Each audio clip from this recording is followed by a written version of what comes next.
Hello students, welcome back. In this video, we are going to study the growth of Sufism. Sufism was a spiritual movement within Islam that emphasized love, devotion and personal experience of God rather than only rituals and formal rules. Let us understand how Sufism began, how it developed into an organized movement, and how some Sufis even rejected institutions. Rise of Sufis in early Islam. In the early centuries of Islam, a group of deeply religious people called Sufis emerged. These Sufis followed asceticism, which means simple living and giving up worldly pleasure. Then they also followed a mysticism, which means seeking union with God through deep spiritual experience. This movement was actually a reaction against the growing materialism of the caliphate. What do you mean by materialism? Excessive focus on wealth and luxury. Caliphate, who were there, was the Islamic political and religious state. So Sufism began as a spiritual protest against luxury and power. Criticism of orthodox religious practices. Sufis criticized what they saw as rigid religious practices. They criticized the dogmatic definition of Islam, meaning rigid and unquestioning interpretation. Scholastic methods, meaning bookish academic ways of interpreting religion. Religious scholars called theologians interpreted that Quran and the Sunnah. The Sunnah means the tradition and practice of Prophet Muhammad. But Sufi felt these interpretations lacked inner spirituality. They wanted inner experience, not just formal knowledge. Sufi path to salvation. Sufi believed salvation, meaning spiritual liberation, could be achieved only through intense devotion, love for God, obeying God's commands, following Prophet Muhammad, whom they regarded as a perfect human being. They stressed personal experience as the true way to understand the Quran. For them, religion was about feeling and experiencing God, not just reading about Him. Now, we are going to move to the topic 6.1, and that is Khanqahs and Silsilas. Now let us see how Sufism became organized. Sufism as an organized movement. By the 11th century, Sufism developed into a well-organized movement. A large body of literature emerged on Quran studies, Sufi practices. It became organized institutionally, that means in a structured and formal way. Khanqah, the Sufi center. Sufi organized their followers around Khanqahs. What is this Khanqahs? They were a Sufi monastery or hospice, a spiritual center. Hospice meaning a spiritual center. Each Khanqahs was controlled by a spiritual teacher known as Sheikh in Arabic, Fir or Murshid in Persian. These words all mean spiritual guide. Discipleship system. The Sheikh enrolled disciples called murids, meaning followers. He also appointed a successor called Caliph, again meaning successor. The Sheikh laid down rules for spiritual discipline, behavior inside the Khanqahs, interaction with common people. So Sufism had a clear structure. Silsila, the spiritual lineage. From the 12th century, Sufi Silsila developed. The word silsila literally means chain. It represented an unbroken spiritual link between sheikh and disciple and ultimately tracing back to Prophet Muhammad. This is called spiritual genealogy, meaning line of spiritual teachers. Through the silsila, spiritual powers and blessings were passed on. Initial rituals. Special initiation ceremonies were also introduced. Initiation means formal entry into a religious order. New members took an oath of allegiance, that means loyalty, wore a patched garment, shaved their hair. This symbolized dedication to spiritual life. Now, dargahs and pilgrimage. After the Sheikh's death, his tomb became a dargah, meaning shrine of a Sufi saint. Followers visited the shrine of Ziyarat, meaning pilgrimage. They visited especially on Ur, the death anniversary of the saint. That is the meaning of Urs. Urs symbolized the union of saint's soul with God. The saint was called a Wali, meaning friend of God. People believed saints were closer to God after death. Devotees sought blessings for material prosperity, spiritual fulfillment. Now, outside the Khanqahs, that is, not all Sufi followed institutional structure. That is what we are going to see now as radical Sufi movement. When I say radical, that is extreme. Some mystic followed a radical interpretation of Sufi ideals.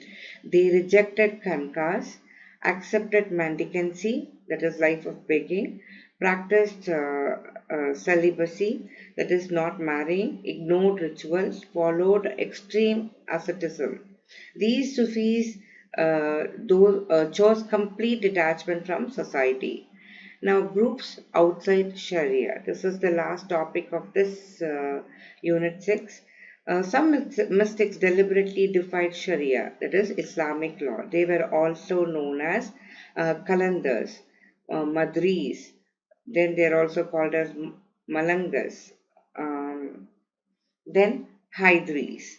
Because they rejected Sharia, they were called Bay Sharia.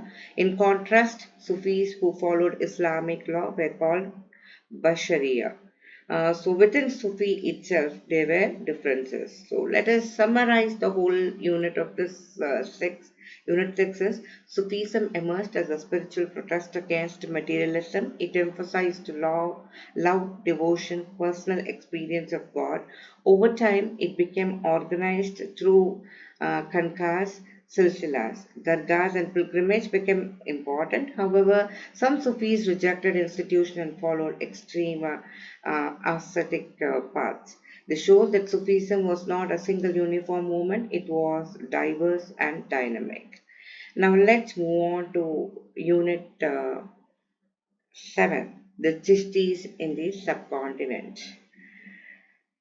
In this unit we are going to study arrival and importance of the Chishtis, life in the Chishtis Khanqahs, Ziyarat and Qawwali. Let us begin. Migration of Sufis to India. In the late 12th century, several Sufi groups migrated to India. Among them, the Chishti order became the most influential, meaning having great impact or importance. This order later became one of the most respected Sufi Silsilas, meaning spiritual lineage or spiritual chain. Reason for Chishti influence, the Chishti became popular because they adopted to local Indian conditions, meaning adjusting to new conditions. They adopted elements of Indian devotional tradition. When I say devotional tradition, meaning practices based on devotion and worship. Because of this flexibility and inclusiveness, they gained wide popularity among the people. Now moving on to the topic 7.1, life in the Chishti Khanq. The Khanq as a social center under which we are going to study about Sheikh Nizamuddin's Khanq. The Khanqahs. The Khanqahs was the center of religious and social life. Khanqah means Sufis, hospice or monastery that we have already seen. One famous example was the hospice of Sheikh Nizamuddin Aulia or say Aulia. It was located at Jiaspur near the river Yamuna, close to Delhi. A hospice means a place offering shelter and spiritual guidance. Structure of the Khanqahs. The Khanqah consisted of several small rooms, a large hall called Jamaat Khana.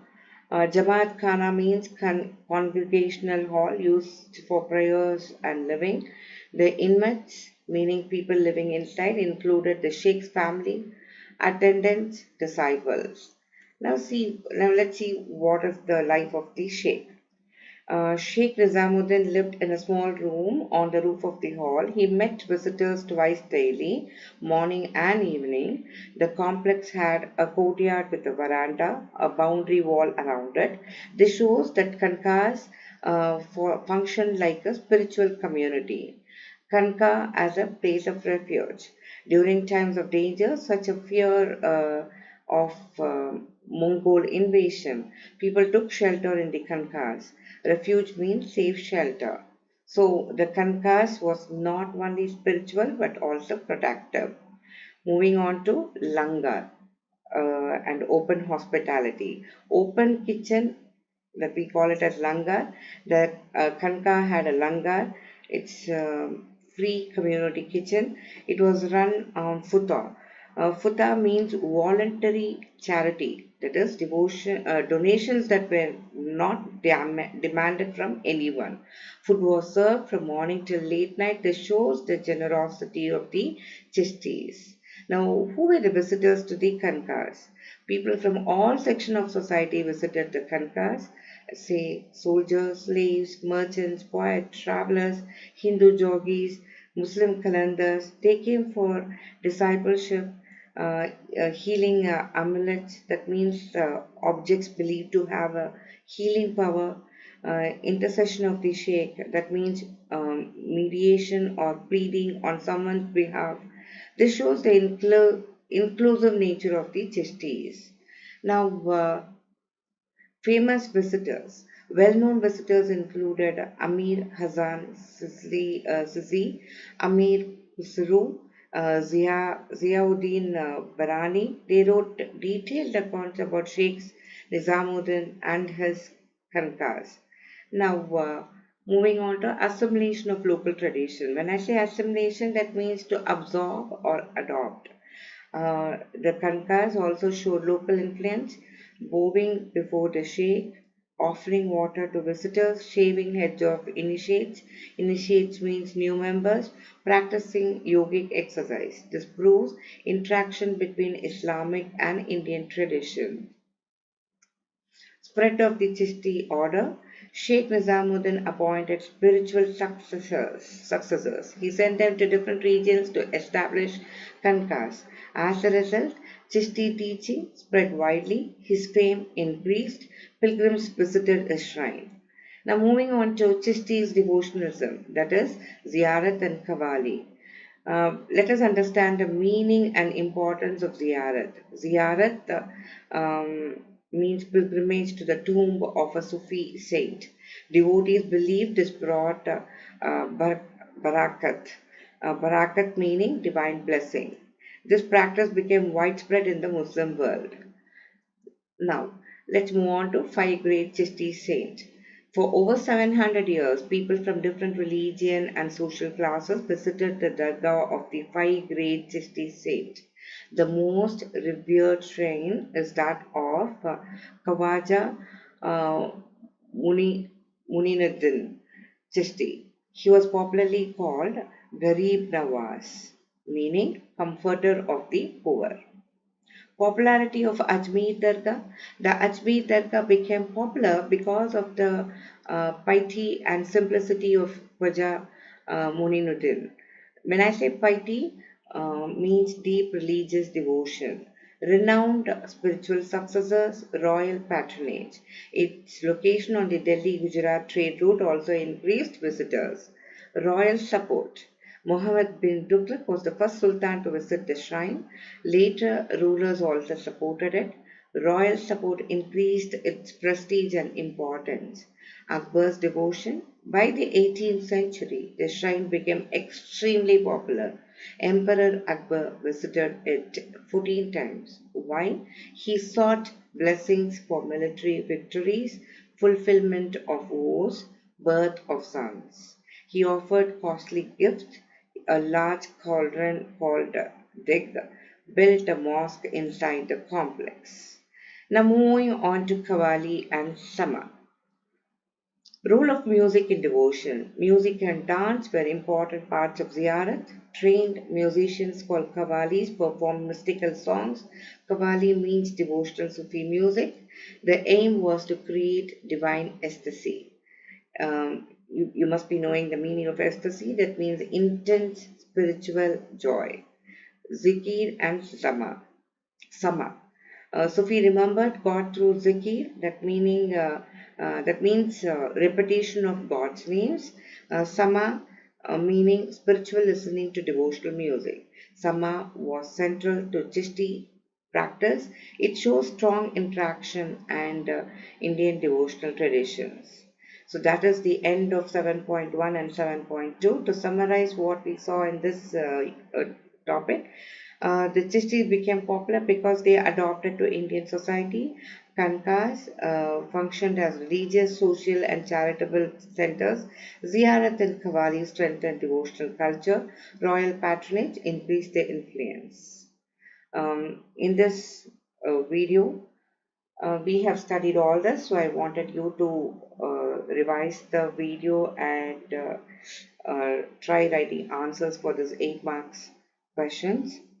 In the next video, we will study 7.3 and 7.4, which will talk about languages and communication, Sufi and the state. Until then, thank you.